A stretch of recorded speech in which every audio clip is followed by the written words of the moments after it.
Good afternoon, everyone. It's a little bit of a smaller room today.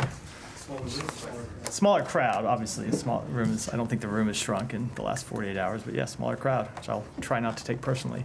Let me start with some opening comments. Secretary Blinken will travel to New York City next week to participate in the 79th session of the United Nations General Assembly.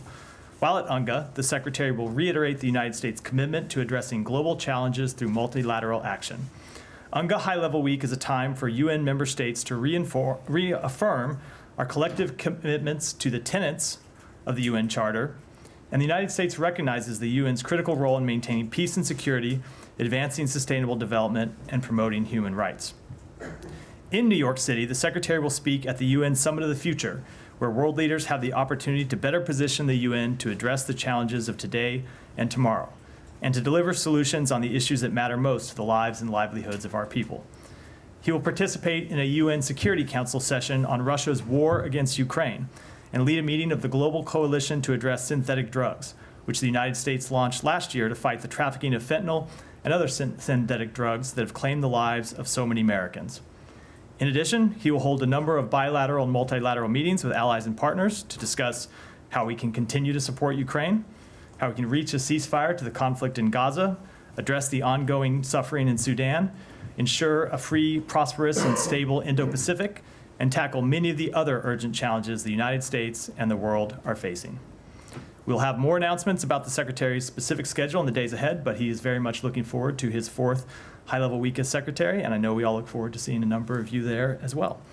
With that, Matt. Right, thanks. Sorry I missed the call, so No, quite all right. a little bit late. I've got two things before people get into what I'm sure is going to be the dominant theme of today, but I want to get them out of the way first. No, Lebanon. But I'm not going to ask about Lebanon. I want to ask, one, have you been able to substantiate or find any evidence that anyone in Ukraine or anywhere else informed you, meaning the embassy or the State Department here, of this guy who is accused of attempting to assassinate former president? So I've seen obviously some of the public reporting where various individuals or organizations have said that they were in contact with our embassy in Ukraine about his activities in Ukraine. We to date have found no record of such a communication. I can't rule out completely that there wasn't any such communication, but as of date, we've found no record of one. Okay, and that's with the embassy. The embassy in Ukraine, yes. Or embassy staff. What about here? We haven't found any other. Obviously, the State Department's a big place, so that's why I say I can't rule out that someone didn't have a communication with somebody somewhere in the State Department. But we, as of yet, have found no record about anyone, any individual or organization communicating with us about his activities there. I realize this is a difficult question to answer, and you may know why. But if you had, then what could the State Department do about it? If you were told that there was some American citizen abroad acting suspiciously, what could this department have been able to do? So it would depend on the circumstance, but if, for example, we were told that an American abroad was acting in a way that was a threat to others, it's the type of thing that we could refer to law enforcement, and as a standard course of practice, we would refer to law enforcement. Okay. All right, and then the second thing, which is not on Lebanon, is you've seen that the chairman of the House Foreign Affairs Committee has postponed the hearing or the meeting that they were going to have on a contempt citation for the secretary from today, while the secretary is in Egypt or was in Egypt and is now in Paris, until Tuesday, when I presume, but please let us know, that he's aware that the secretary will be in New York on Tuesday, and that the time of the hearing, which is scheduled for 10 a.m. on Tuesday, is literally like 20 minutes before President Biden is supposed to speak at the General Assembly. Do you think that HVAC's, or at least the chairman's efforts to go after accountability on this are serious, or are they just screwing with you? Let me say a few things about it. Number one, first of all, we are glad that the committee finally recognized that the secretary does have important foreign policy business to carry out on behalf of the United States. We told them weeks ago that he would be in the Middle East this week on the date when they said that they wanted to have a hearing today. We told them that he would not be in the United States, that he would be traveling overseas to try to reach a ceasefire to the conflict in Gaza.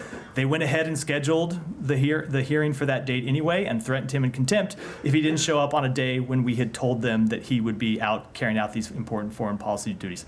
Glad that they moved the hearing from today until Tuesday in recognition that he's not here. But once again, they have unilaterally selected a date when we have told them in advance that he will be not in Washington, D.C., because he will be elsewhere in carrying out important meetings to advance the foreign policy interests of the United States. To give you an example of what some of those meetings he will be having next week are. Number one, he will be participating in a United Nations Security Council debate on the war in Ukraine. We expect President Zelensky to be at that meeting. We expect the Russian foreign minister to be at that meeting. Well, we obviously think it's in the interest of the United States that the United States be represented at that meeting by the Secretary of State to defend the United States interests. He is going to convene a meeting of the Global Coalition to Address Synthetic Drugs, which the Secretary founded to try to fight the scourge of fentanyl trafficking.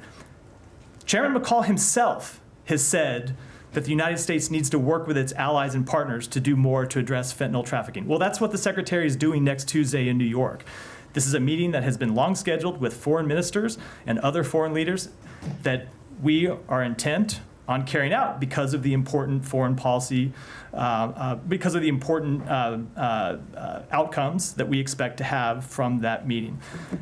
He also will attend other bilateral meetings. He will be with the president. The president is speaking to the General Assembly that day. The president will be having other meetings, and the secretary will be attending those meetings with the president. So he has important duties to carry out at the General Assembly. Now, I will reiterate what we have told the committee privately and what I have said publicly, which is the secretary is willing to come and testify before that committee. We have said we are willing to work with him on a date that is mutually agreeable, but obviously they can't just set a date when he has scheduled meetings to go participate in a Security Council meeting or convene this meeting to address fentanyl any more than he could be there today when he was in the Middle East trying to reach a ceasefire.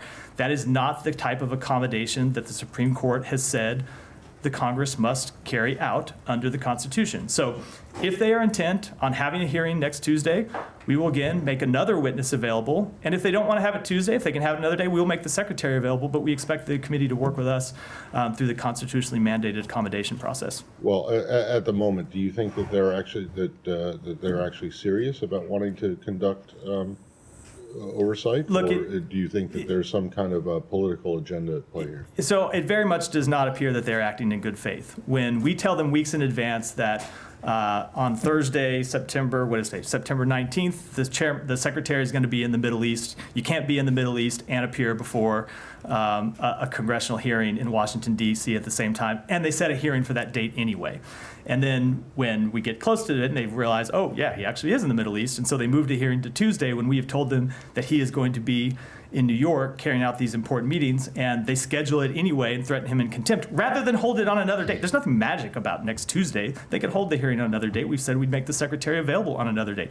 So when they are not willing to take yes for an answer, I think it does call into question whether they're acting in good faith. So are you saying that if Congress is supposed to be in recess the week after next, I believe, if they were to, or at least members of this committee were to come back into session, the secretary, while he is in D.C., before any other potential travel that's coming up in the second week of October, that he would be willing to appear?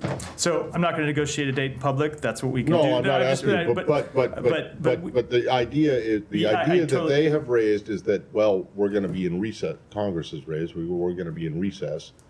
So if the secretary was asked to appear, and the committee, at least the members of the committee, would be willing to come back to Washington or to not be on their vacation, he would do that in the first week of October? So I can't commit to a specific date or a specific week here. Obviously, I'd have to look at the secretary's calendar, and we would want to discuss this with the committee first. But what we have told them is, while he's not available to testify on the dates that they've picked, we want to work with him on the next date that is mutually available to both us and the committee, and we're committed to doing that. Thank you. Yeah, Jillian. Question on Iran. I'm wondering what the department's response is to this recent revelation yesterday that, we knew that the Iranian regime's hackers were trying to penetrate presidential campaign, but now we learn they're so far burrowed in there that they actually managed to steal Trump campaign information and share it with what was then the Biden-Harris campaign. It's pretty I don't know, it seems shocking. Yeah, so we have been raising concerns about Iranian cyber actors attempting to influence elections around the world, including U.S. elections for some time. It was, of course, disclosures by the United States that brought all of this to light. I think these latest attempts are nothing new by the Iranian regime. It's sought to undermine democracies around the globe for years, but of course they're absolutely troubling. Iran should not interfere in our elections. No country should interfere in our elections. And what we will do is continue to expose those countries that attempt to interfere in our elections, and we will hold them accountable for those actions. So I understand that Iran's attempts may not be new, but certainly the degree of success they're now having is new. We've not ever seen anything like that before, at least that was disclosed publicly. Well, we've certainly seen countries hack into presidential campaigns before, obviously. You're right, we have not publicly disclosed any example of Iran having done so. No, it is absolutely a concerning set of behaviors by Iran, which is why we have committed to exposing those actions publicly and why we will hold them accountable for them. Yeah, Jane. Sorry, I don't know why I skipped over the line, Sean. Do you want to go? This is going typewriter style we down the line. switch to Lebanon. Yeah. We're seeing increasing escalations there. The Israeli Defense Forces say they're launching strikes there. Gallant has mentioned a new front. What is your response to the fact that it seems the Israelis are trying to escalate this to another front in the war? So we have been made very clear, and you heard the Secretary speak to this publicly yesterday in Egypt, that we don't want to see any party escalate this conflict. We think that the best way to solve the really very real security challenge that Israel faces is through a diplomatic resolution that would allow thousands of Israeli citizens to return home and allow thousands of Lebanese citizens to return home. We're going to continue to press that on all parties. What have they shared with you about their plans for the Lebanon offensive? So I will keep those conversations between our two countries private. We consult with them about a range of security measures all the time, of course. But I will say, in our private diplomatic conversations, we have said what we said publicly to what we say publicly to you is the same thing we say privately to them, which is that we do think a diplomatic resolution is by far the best way to address the real security concerns that they have. And is that something they're still accepting? They still want a diplomatic resolution, but you can look at their public statements and judge for yourself where they're going. But we still do hear them say that they prefer a diplomatic resolution. That's why we're going to continue, and among other reasons, that's what we'll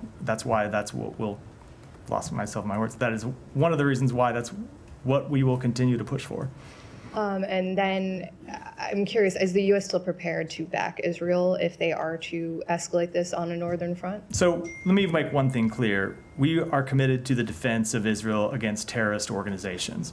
That includes Hamas, it includes Hezbollah, includes other Iranian proxies. We will continue to stand by Israel's right to defend itself.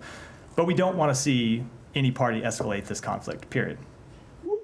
So just follow that. Yeah. You don't want any party to escalate it. I mean, for example, today when Nasrallah was speaking, there are Israeli jets, breaking the sound barrier over Beirut. Are those escalatory actions? So I'm not going to comment on any one specific action. Obviously, we have seen Israel and Hezbollah launching strikes at each other going back to, I believe it was October 8th. And immediately after the October 7th conflict, Hezbollah began sending rockets and drones across the border to target Israeli communities. And we've seen Israel respond to that by targeting Hezbollah militants inside Lebanon. So that has been a pattern since October 7th. And of course, it goes back well before that, but it's been an entrenched pattern nearly every day since then. We continue to push for a diplomatic resolution. We continue to believe the only way to get there is by first getting a ceasefire in Gaza, and so that's what we'll continue to focus on. I mean, when just taking a step back, perhaps, when you're saying you want de-escalation, how dangerous is it right now in Lebanon? I mean, what we've seen in recent days, what's the level of concern? It continues to be a very dangerous situation. Now, look, it has been a dangerous situation since October 7th. As I just said in my previous answer, you've seen Hezbollah launching terrorist attacks against Israel nearly every day since October 7th. So it has been a dangerous situation, and the risk of escalation has been high. And there have been a number of points where the risk of escalation has been especially high, and that risk has receded, never gone away, but receded. And so we will continue to push to try to calm tensions, to try to urge all parties to de-escalate, and try to get to a place eventually where we can push for a diplomatic resolution. Just two more, if you don't mind. This, of course, happened. I think we've asked this before, but it's worth repeating. Amos Hochstein was there just recently. I realize he doesn't work at the State Department, but he is a U.S. envoy. What does this go? Does this contradict at all the message he's trying to send about de-escalation, about having a diplomatic solution when this came right after his visit? So I will let every party speak for themselves. I will speak on behalf of the United States and say that, of course, we want all parties to de-escalate. I'll leave it at that. And just one final point. Again, about the nature of these explosions, the walkie-talkies, the pagers, were these legitimate targets? Obviously, Hezbollah people appear to be targeted, but they're also not just reports, but there are accounts of children being killed, for example. Is this a legitimate form of warfare? So without commenting on these specific incidents, because we are still gathering information, as a general principle, we do believe it is an appropriate practice for any country to defend itself by fighting terrorist organizations and terrorists that attack and are committed to attacking that country. But of course, civilians are never a legitimate target in any type of military or other operation. Would you see them as targeted in this? I don't have any further comment on the incident at all. Can I follow up on that? Daphne, go ahead. Thanks. So just to follow up on Jenny's questions, if Israel invades Lebanon, will the U.S. continue to stand by Israel? I am not going to deal with any type of hypotheticals of that nature. Obviously, we support Israel's right to defend itself, but we do not want to see a further escalation of the conflict. I'm not going to deal with any hypothetical scenarios that may or hopefully will not occur. It's well within the realm of possibility. Will the U.S. get involved and continue to back Israel? We will continue to support Israel's right to defend itself while making clear we don't want to see any party escalate this conflict, but I'm just not going to deal with a hypothetical scenario. Well, it continues to be the priority for the United States to push for de-escalation of the conflict. Now, other parties have to make their own decisions, but that will be what we continue to push for. And then just on the attacks on the communications equipment, what effect do these incidents have on ceasefire talks? The secretary was just in Egypt. What did he hear while there about the path forward and any effect that these attacks have on the ceasefire? So I think it's too early to speculate or comment on what any type of implications might be. But as has been true in similar incidents over time since we've been trying to reach a ceasefire to this conflict, the continued loss of life ought to encourage all parties to reach a ceasefire. It ought to be in the interest of all parties to reach a ceasefire that brings the hostages home, that stops the death of civilians in Gaza, that decreases tensions across the blue line, that decreases tensions across the region. So I can't tell you what the actual effects will be, but I can tell you that the way we look at it and see, when you see continued incidents that bring death and suffering and instability, that ought to be an incentive for reaching a ceasefire, not a disincentive. Can't say it will be, but it ought to be. It's been a couple of days now. Have you seen any effects so far on the ceasefire talks? We continue to push for ceasefire, but I'm not going to get into where things stand publicly. Yeah, go ahead. There was reportedly another ceasefire proposal presented to the U.S. by Gal Hirsch in the Prime Minister's office, and all in all, which offered Sinwar, exile opportunities. What does the U.S. make of this? Do you think that's an actual realistic plan? I don't think it's productive for me to comment on it publicly. I will say what you've heard us say before. We continue to push for a ceasefire. It continues to be our top priority when it comes to this conflict. The Secretary was engaged in these conversations yesterday with the President of Egypt and the Foreign Minister of Egypt. There are other conversations ongoing at different levels of our government with the intermediaries, but I don't think it's helpful for me to kind of comment publicly on various proposals that are floated. Is it being considered at all seriously by the U.S. government? I just don't think it's productive for me to talk publicly. But I'll say that the proposal that we continue to focus on is the one that the president laid out in his address on May 31st, that was endorsed by the United Nations Security Council, that was agreed to by Israel, that Hamas agreed to parts of and rejected parts of, and it has been the subject of negotiations for some time now. So, go ahead. You say that they accepted part of and rejected part of, but they issued a statement. They accepted all of it way back then on the, the 3rd of July. So I guess it depends what you mean by accepted. Accept with amendments is not accepting. They accepted and they had amendments, and let me just say, they had amendments that they came back with. There were parts of that proposal they did not accept that they asked for changes to. So that's not a full acceptance, just as a factual matter. Saeed. But it's also factual that it's the Israeli Prime Minister who keeps putting in new terms. Saeed, I'm just I'm with just you. say as I'm a just factual replying. matter, what you said is not Okay. correct. All right, let me ask you just a couple of things in your response to Daphne on. Now, U.S. officials don't believe that Israel is preparing to invade Lebanon. You don't believe that Israel will invade Lebanon? So I don't know where you got that assessment from. I'm not making any public assessment. Okay. Some are saying that they Some don't are believe saying, the mythical, I never like to reply to the mythical some are saying. Okay, If you have all a right. specific thing to refer to, I'm happy to. okay. Well, they're Otherwise, I'll saying that, speak to what the State Department believes and what the State Okay, Department let is me doing. then deal with this from a different point. Do you believe that Israel is preparing to invade Lebanon? So, as I said, in response to Right. I think Daphne and Jenny's question, I will let every other country speak Right. for what it is doing, what it is Yeah. planned to do, and I will speak for what the United States is doing. And the United States continues to push for a de-escalation of tensions, not an escalation. Let me just have a couple more questions with the indulgence of my colleagues. Israel is blocking about over 40% of food assistance into Gaza, according to the HuffPost.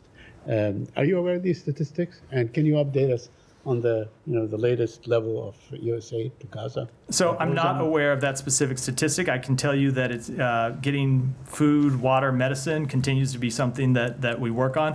We have seen something of a stabilizing of the levels of food and water coming in. Not a sufficient level, but when things got to a really dire level, they have come back up from kind of what that floor was several months ago.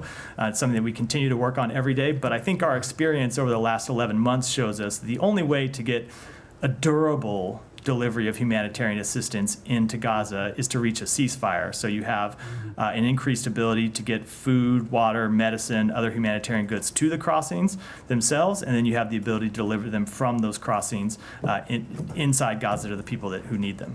But you are keeping tabs on the level of aid that goes in. Of course, correct?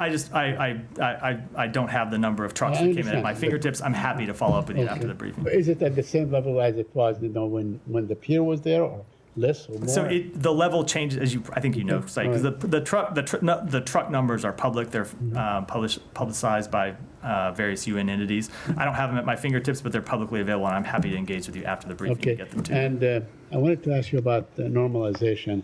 Yesterday or the day before, the Crown Prince of Saudi Arabia, MBS, said there will be they will not recognize Israel without a Palestinian state.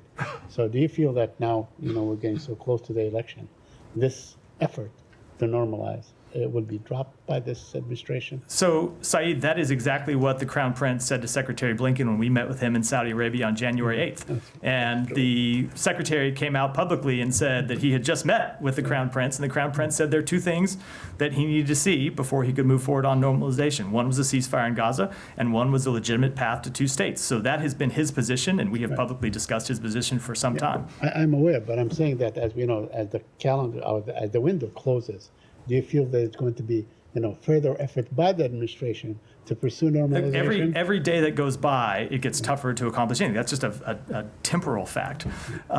We continue to believe, however, that long-term, of course, normalization of relations between Saudi Arabia and Israel is in the interests of both countries. It's in the region, as is the establishment of an independent Palestinian state, which Saudi Arabia has made very clear is inextricably linked to normalization. All of those things are in the interests of Israel. They're in the interest of Palestinians. They're in the interest of the broader region. Now, we are obviously quite aware of the challenges that we face in getting to those now.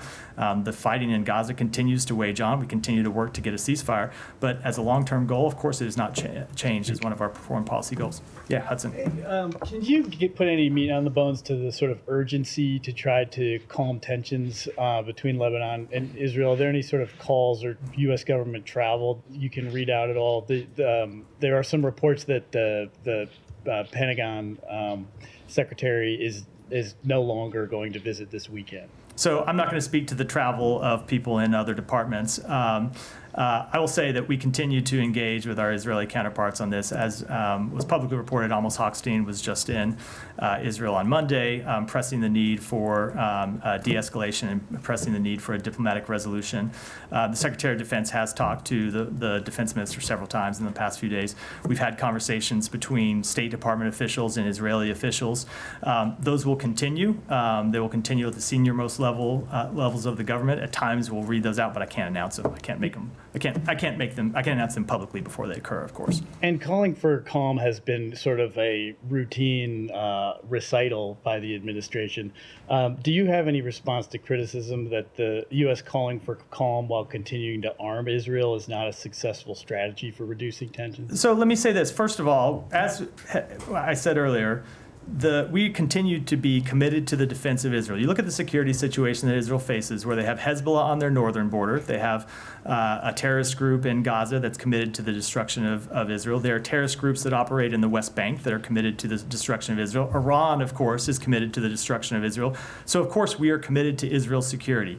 By the way, we are required by statute to guarantee that Congress has that Israel has a qualitative military edge over rivals in the regions. It's not a discretionary question. It is a statutory requirement, and it is one that we are committed to. So there is also an important deterrent effect to the United States continuing to send a message to Israel's adversaries that if they attack Israel, we will defend it. And that's a message that we will continue to send loud and clear. It just seems like when the U.S. is visiting in the region, there are escalations that happen, sometimes by Israel's enemies, oftentimes by Israel, that seem to catch U.S. officials by surprise. And it would seem to raise questions about the competency of U.S. policy. So first of all, I don't think the calendar exactly lines up, only because there are various escalations that happen in this conflict, not on a daily basis, but pretty regular basis, and there are U.S. officials traveling on a pretty regular basis. So when you have U.S. officials in a region that is by its nature volatile, where there are actions happening all the time, of course there's going to be some overlap, but oftentimes there's not overlap. So I think you're drawing an inference that I think in college I was taught was correlation, not causation. It remains a very difficult, volatile region. That has been long before President Biden took office. It will probably continue to be true long after President Biden leaves office. What I can tell you the United States will continue to do is to apply all of our diplomatic muscle to trying to ease tensions, to trying to de-escalate tensions. And if you look at the various points since October 7th, when there was real concern that this conflict would spiral out of control and lead to all-out regional war, the diplomatic efforts that we have pursued have been able to prevent that from happening on a number of different occasions. That, of course, is no guarantee for the future.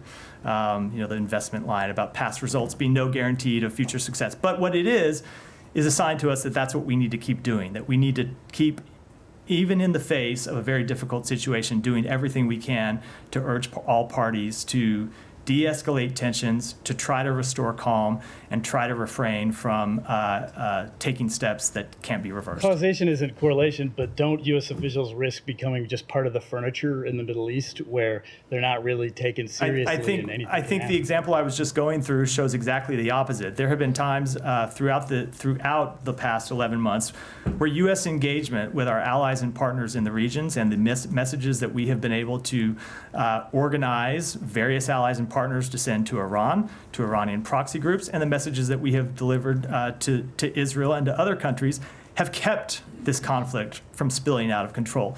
Now, as I said, it remains a very difficult, volatile situation, and the situation could escalate at any moment. But we're going to continue to try to prevent that. So far, we have been successful of keeping it from turning into an all regional war, and that's what we're going to continue to try to pursue. Tom, sorry. Olivia, sorry, I did not want to go. Just wanted to pin down some of the basics again on the exploding pages. I mean, is it still your position that you are not saying publicly who you believe carried out these attacks? I don't have any comment on it at all. And is there any reason that you wouldn't say what your assessment is of who carried these out? I just don't have any comment on it at all. Okay. 2 days ago, you said the US was not aware of this incident in advance. Is that statement still accurate? The statement I made on 2 days ago was absolutely accurate. That you didn't know about the incident in advance? Correct. Okay. Because, I mean, there has been some reporting that there was a call from the Israelis to say that something was going to happen in Lebanon on Tuesday. Do you have any comment on that report? The statement I made on Tuesday was 100% accurate. Okay. And just to follow up on the point about targeting and international humanitarian law, I mean, presumably the State Department is aware of the amended Protocol 2 of the certain conventional weapons, which prohibits the use of booby traps or other devices in the form of harmless portable objects. Is that something you're taking into account when you're assessing and gathering information on this? So we take into account all of the relevant provisions of international humanitarian law when it assesses, when we assess incidents of this type and other incidents throughout this conflict. I don't pronounce judgment on those from this podium, but those are the types of things that we look at. Yes, absolutely. And given, I mean, just to reiterate the point, I mean, thousands of explosions, 2 children killed. You know, we've seen explosions in public places, in grocery stores, on the streets, healthcare workers among casualties. I mean, does that feel to you like a targeted attack that falls within the remit of international humanitarian law? So I'm not going to talk about feelings here. We deal in factual assessments of law. Those are the type of assessments that we conduct over time, where we gather information and make those assessments based on the facts, based on the law. Those assessments are ongoing. It's not to speak to this incident or any specific incident, but those are things we take very seriously. Yeah, Olivia. Thank you. Just to actually follow up on what Tom was asking you, you did have a comment on the pager incidents earlier, which is to say that the U.S. is still gathering information. So to what end is it gathering information? Is it to arrive at public attribution for these incidents or not? We continue to gather information for a number of different reasons. I'm not going to speak to them publicly. Do you expect to arrive at public attribution for these incidents? So I wouldn't want to prejudge today what steps we may or may not take in the future.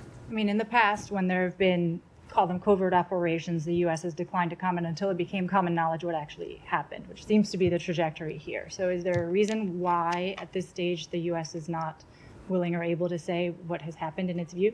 Only that I continue to gather information, but I don't have any comment. It's not to say we won't in the future, not to say that we will, but as of today, I don't have any comment on the incident. Okay. Why is it too soon to tell whether or how these incidents may have affected ceasefire talks in Gaza? Have you not heard from other parties, whether Hamas, the Egyptians, or the Qataris, that it was at least counterproductive to the facilitation of these talks? So I won't get into our private diplomatic conversations, but oftentimes when you have a big incident in the region, this has been true throughout these talks, it does take a few days for the proverbial dust to settle to see where things are going to shake out. So at this point, it would be speculation for me to try to judge how it will impact the talks, especially as you know, we've said this before, oftentimes communications with Hamas are difficult, they take time. It's just too early to be able to speculate about any kind of impact. So you've heard no objections or complaints or reluctance from other parties to continue those conversations so long as what's happening in northern Israel and Lebanon is happening? So when you say any parties, I'll talk about the mediators who we communicate with. No, there has been no reluctance to continue to work to try and get a ceasefire from any of the mediators that we're working with on this arrangement. Okay, and the expectation that a bridging proposal may come, I mean, U.S. officials have been saying it could come sort of any day for the past several weeks. Is there any update to that timing? I don't have a timetable to put on it, no. Does the Israeli government agree with the U.S. that the only way to settle or to arrive at sort of a calmer situation in the north is by arriving at a ceasefire related to Gaza first? So they should speak to that publicly, and I know that they have. I'm not going to speak on their behalf. Well, is it based on? I mean, your you can look at their understanding public from this statements. They have conversation? they have said many times that they could reach it through a diplomatic solution, military solution. But to elaborate on that, that's a question you should put to them. Okay, but I mean, based on your conversations, diplomatic engagements with the Israelis, is it the U.S.'s view that that is how they are proceeding. So I'm again not going to talk about their view. They have talked about this publicly, and at times you have heard various officials from the Israeli government come out and say that they prefer a diplomatic solution, but that they are ready for a military solution if they can't reach a diplomatic solution. I don't believe they've ever put a timetable, but they've said that publicly a number of times. They said it privately to us on a number of occasions too. I cannot speak for what decisions that they are going to make. Obviously, those are decisions that they will make, and they can speak to them. I can speak to what we have said to them, and it is what I have said to you and what the Secretary has said publicly and the President on down, that we continue to believe a diplomatic resolution is the best way to ensure both short-term peace and security for Israel and the tens of thousands of Israeli citizens that have been displaced, and also long-term stability. A diplomatic resolution writ large. I'm asking specifically about the sequencing that a Gaza ceasefire must come first before anything can Oh, be so the issue there is that you have heard the head of Hezbollah say quite publicly, as recently as today, that there will be no calm, there will be no cessation of the terrorist attacks against Israel until there is a ceasefire in Gaza. So it's not really an Israeli assessment. It is the fact that Hezbollah has made clear there won't be any end to the terrorist attacks against Israel until there's a ceasefire in Gaza. Well, but it's the U.S. taking Hezbollah at its word that at its word and at its word at the precedent of the last 11 months, right, where they've continued daily attacks. Okay, well, So I will say other than when there was the week-long pause in hostilities last November. Other than that, they've continued near daily attacks, I should say. right. But as you've made the point before, public statements can be different from private assessments. So Well, in this case, the public statements have matched the public actions. So one more question, sorry, about Iran and whether the U.S. has an understanding based on diplomatic, direct or indirect interactions, whether there is a heightened risk of retaliation from Iran given its ambassador to Lebanon was injured as part of these incidents. I wouldn't want to speculate on what actions Iran might take. We have always made clear to Iran throughout this conflict that it should not take any actions to escalate the conflict, and if it attacks Israel, we will defend Israel. Do you think the U.S. has one more, I really do have to go to a other clear people. understanding of what Iranians' intentions might be? So it is always impossible to judge what a foreign country may or may not do. Leave it at that. Hiba, go ahead. Since you brought up what Nasrallah said today, Since you brought up what Nasrallah said today Oh, yeah, about yeah. what he said that Western countries reached out to them after the attacks and they said stop the attacks against Israel and everything goes back to normal. Now we know where the talks, the ceasefire talks with Hamas stand. We know that you have Philadelphia corridor and the prisoners. When it comes to Lebanon, he said that the Western countries offered them that stop the attacks and everything goes back to normal. Now, they said no, not before a ceasefire in Gaza. But for the Israeli, it is not the same. I mean, they said they want to change the status quo. They want to change the situation. So where things stand here, there's a misunderstanding what Hezbollah wants and what the Israeli want. And what are you offering for what? We continue. So I'm not going to speak to what Hezbollah wants or speak to these supposed private outreaches that Nasrallah said that Hezbollah received. What we want is calm. We want calm for the tens of thousands of Israeli families who've been forced from their homes, and we want calm for the tens of thousands of Lebanese families that have been forced from their homes. Now, look, Nasrallah could stop the terrorist attacks across Israel. And I guarantee you, if he did that, we would be impressing upon Israel the need to maintain calm on their end. The bottom line is he hasn't stopped those terrorist attacks. And so as long as Hezbollah is launching terrorist attacks across the border, of course Israel is going to launch military action to defend itself, as any country would. What we continue to push to all the parties is not to escalate the conflict, not to let it spiral out of control into a war that we don't think serves either side's interests, and to ultimately try to get to the point, try to let us get to a ceasefire in Gaza that would help bring calm across the blue line. So, if I understood you well, you support going back to October 6th on the northern border. We want a diplomatic resolution. I am not going to speak to what that diplomatic resolution would look like in public. I don't think that's productive. Okay, one more question. Nasrallah also said, in case of a ground military operation by the Israeli, Hezbollah will operate inside Israel. He said, he threatened that there will be operations inside the settlements. You've been saying that a military operation also won't bring the Israeli citizens back to the north. So do you assess that Hezbollah is able to execute what Nasrallah said today? I am not going to offer any private assessment, or I'm not going to offer publicly any type of private assessments that we have about Hezbollah's capabilities. Thank you. Yeah, go ahead. Thank you, Matt. And I'll go with the same route here about Lebanon. You don't have any assessment, you said, in answering many questions, but is it that you don't have it or you don't want to share it? I don't have any public assessment to offer, no. Okay, and because my question goes to that, you're still assessing and you're still calling diplomatically that everybody should de-escalate, but things on the ground are moving in the opposite direction. Israel is moving troops to the north. Hezbollah today said that what Israel did on Tuesday is a declaration of war. And am I fair to you if I assess from all the answers that you give to my colleagues here, that you kind of helpless, like we're gonna call upon them, whether they wanna listen to us or not is up to them. So let me put it this way. I talked about this to some length in response to Hudson's questions earlier. Throughout this conflict, we have worked to keep the conflict from escalating. And you have seen us at times when tensions were quite high intervene with various parties and send messages to various parties and conduct diplomatic engagements that have kept the conflict from really spilling out of control and leading into regional all-out war, which, if you remember, has been one of our top strategic goals since October 7th. It's what the president and the secretary were talking about from day one, trying to avoid, and it continues to be our top strategic goal. But of course, every country in the world has agency. Every country in the world, every entity in the world is responsible for their own decisions. The United States, no other country can dictate to any country or any entity what they're going to do. Now, we can continue to engage diplomacy. We can continue to engage in all of our best efforts. We can continue to rally our allies and partners. But of course, it's true that countries make their own decisions about their future and what they're going to do. That has always been true. It will continue to be true. It goes to the point I was saying earlier. The Middle East has been a volatile place for a long time. We have been engaged in the region for some time. And of course, since October 7th, we have been engaged to try to bring down tensions. But ultimately, yes, every country is responsible and every entity is responsible for the actions that they take.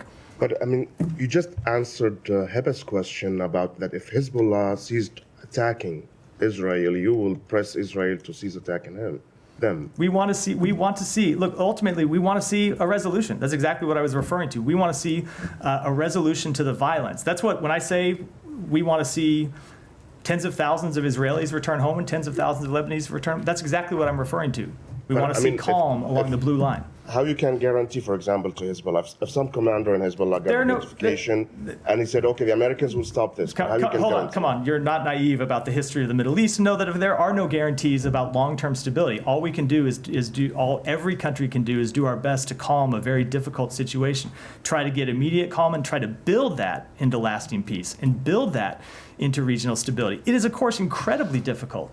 It's a hugely difficult process, or someone would have solved this problem a long time. But that's what we're engaged in trying to do. All right, Alex, go ahead. And then I've got about 5 minutes left because I believe the president's speaking. So if there's anything else, let me just move on because I've got 5 minutes left. And I assume there are other questions in the world people want to cover. Different region. Starting from Anga, you highlighted Lavrov's name as an important case. You don't expect an engagement between the secretary and him. I do not, no. The Finnish president yesterday went on the record calling to put Russia out of the Security Council and take away Russia's voting power. What is the official American response? So I think that is this is something that people have called for at various times through the process, or various times since Russia launched or expanded its illegal invasion of Ukraine. If you look at the UN bylaws, it is something that would be incredibly difficult to achieve, if not incredibly difficult to achieve. But if it was possible. We are focused on things that are possible, not things that are not. South Caucasus, Armenia yesterday announced that they apparently managed to stop a Russian plot against Armenian current prime minister and his office. So they were trying to stage a coup in Armenia. Are you very aware of that plot, and do you have any reaction? Is Armenia, how vulnerable has Armenia been throughout this time? So we have, we have seen, of course, and have spoken publicly to a number of actions that Russia has taken to try and destabilize its neighbors, to try and destabilize countries across Europe. We will continue to expose those plots when appropriate, as you saw the Secretary do last Friday when he talked about a Russian plot to interfere in the Moldovan election. We will continue to inform our allies and partners about those plots when appropriate. Sometimes we do it privately and not publicly, and we will continue to work with our allies and partners to hold Russia accountable for its actions. Thank you. On Georgia, we've been discussing Georgia's Russia law multiple times, but there's another piece of legislation, a copycat piece of legislation from Moscow, which is called quote-unquote family values law, and we have already seen that they passed it, and there's also real-life consequences. There's a transgender was murdered, found murdered 2 days ago. Do you have any reaction?